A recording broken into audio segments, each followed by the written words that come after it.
Students, today we learn about invitations and replies.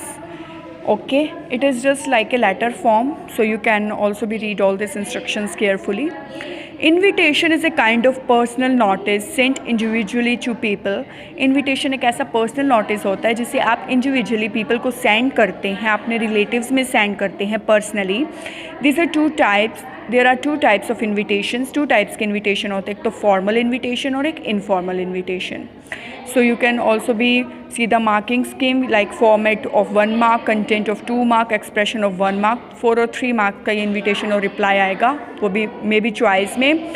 Invitation आएगा और एक रिप्लाई आएगा. Reply is based of letter writing and invitation you can see form of invitation card. और इस ऐसे आपके घर पे भी इन्विटेशन कार्ड्स आते होंगे, सो you can C also the format. It can be in the form of an invitation card. ये एक इन्विटेशन कार्ड की फॉर्म में होते हैं, which is a formal way of inviting people, जिसमें आप औपचारिक रूप से पीपल को इन्वाइट करते हैं. It can be also in the form of A note और ए लेटर. ये नोट और ए लेटर फॉर्म में होते हैं, which is an informal way of inviting people. देखिए, अगर ये एक इनविटेशन कार्ड की फॉर्म में हो तो उसे आप formal way of inviting people कहते हैं.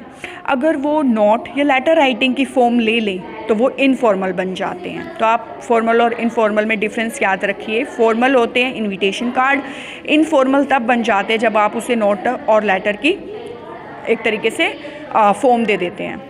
So you can see that, for instance, inviting relatives, friends, colleagues, etc. to attend some particular function or an occasion such as engagement, marriage, birth, death or public function is an invitation, is an informal invitation. अब देखिए, like you can सी कि आप अपने friends relatives को invite करते हैं किसी particular function के लिए जो डेथ, मैरिज, इंगेजमेंट, ओकेजन से रिलेटेड होते हैं. वो इनफॉर्मल होते हैं क्योंकि आप या तो लेटर लिख देते हैं या नोट राइटिंग में. It is an essential part of social etiquette. Informal invitations are addressed to free hand writing to friends and relatives. आप जो नोट और नोटिस राइटिंग लिखते हैं वो आप फ्री हैंड लिखते हो, उसमें आपको कुछ बोल्ड इटैलिक लेटर्स, कुछ डायग्राम्स बनाने की नीड नहीं होती. फॉर्मल इन्विटेशन में भी in the form of card और ए लेटर. और जो फॉर्मल इन्विटेशन आप लिखते हैं या तो कार्ड में लिखते हैं या तो लेटर में, they are addressed to in a fixed format to a person in the department having a designation with proper salutations. आप ये जो कार्ड और लेटर फॉर्म आप लिखते हैं एक प्रॉपर फॉर्मेट में लिखते हैं, प्रॉपर फॉर्म में लिखते हैं उस पर्सन के लिए जो डिपार्टमेंट में डेजिग्नेशन पर किसी उसमें मतलब किसी आप ऐसे अपने पर्सनली में किसी बड़े डेजिग्नेशन पर इंसान को लिखते हैं विद प्रॉपर सैल्यूटेशंस. और आप उसमें काफ़ी प्रॉपर फॉर्मेट का ध्यान रखते हैं. सो you can see about formal invitations. In a formal invitation card, one starts with the designation of an organizer. जो organizer है जिसने वो formal invitation लिखा है या formal invitation से related उसने कोई occasion को organize करना है तो उसके designation के बारे में, followed by name, address of the host, details, date, time, venue, function से related ये सभी चीज़ें आपको mention करनी है. The name of the chief organiser का नेम आपको मेंशन करना है with RSVP on the bottom left hand corner of the card. Corner जो कार्ड का जो बॉटम लेफ्ट हैंड है उसके कॉर्नर में आपको ये सभी चीज़ें मेंशन करनी हैं. You can also see the guidelines for writing formal invitations. Formal invitations do not include the name of the addressee. Addressee का नाम आपने उसमें इंक्लूड नहीं करना.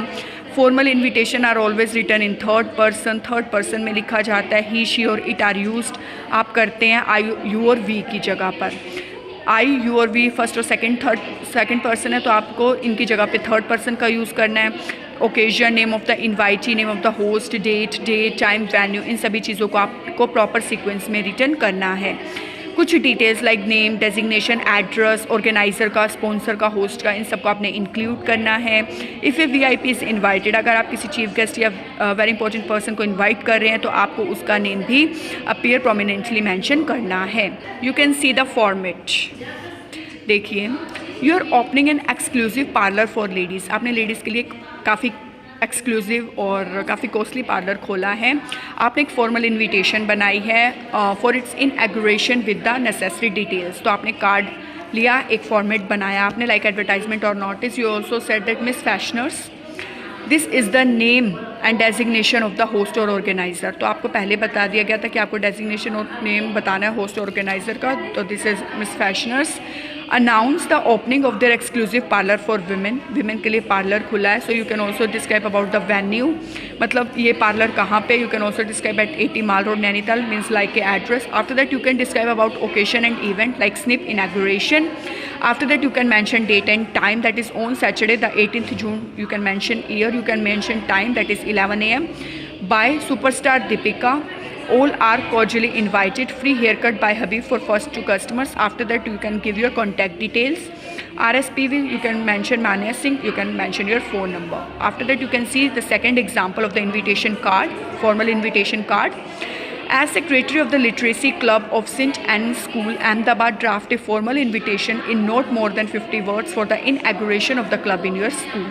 You can mention the principal, staff and students of St. Anne's School, Ahmedabad. आपने name दे दिया.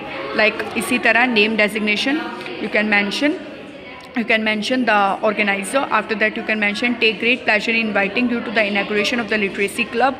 You can mention occasion event, this is the occasion event. After that you can mention date and time, occasion, and you can mention date and time, Saturday 25th August 2000 at 3 p.m. You can mention time in the school auditorium. You can mention venue, you can mention address and contact number. अब formal invitation आपने पहले देखा एक invitation के रूप में, जो formal आपने देखा. अब फॉर्मल देखिए लेटर के रूप में. So you can read on 30th November your school is going to hold its annual sports day. You want mister Dhanraj Pillay, a noted hockey player, to give away the prizes to the budding sports persons of the school. Write a formal invitation in about 50 words requesting him to grace the occasion. You are Karuna Karan, sports secretary, Sunrise Global School, Agra. तो पहले आपको क्या देना है, नाम, sunrise Global School, Hari Parvat, New Delhi gate, Agra. You can mention the pin code, you can mention the date, you can mention about the name of the organiser mister Dhanraj पिल, New Delhi. You can mention the subject है invitation for the school annual sports day. You can mention respected sir. ये आपको एक letter की form में ही लिखना है, ये इन्विटेशन की फॉर्म नहीं है, ये फॉर्मल राइटिंग है. तो you can write we shall be obliged if you could spare some time from your busy schedule to be the chief guest at our school's annual sports day to be held on 30th November. You can mention year, you can mention time onwards at the school sports field, you can mention venue. Kindly confirm your acceptance by 23rd November and oblige your respectful. You can mention your date and designation, current sports secretary. Formal में है but invitation में है, letter writing में नहीं है. This is the heading. You are a student leader of Apex Public School, Bangalore. Draft an invitation on behalf of the principal for a musical evening to be held in your school. You can see the principal, staff and student of Apex Public School, Bangalore. After that take great pleasure in inviting you a musical evening. You can mention Tarana venue, you can mention date and time, 6 p.m. on 24th November here in the school auditorium. You can mention your designation and contact number. You can mention about musical concert venue, that is dinner time, that is 9 p.m. This is the invitation based on card, and this is one invitation based on letter form, and all these are two of formal.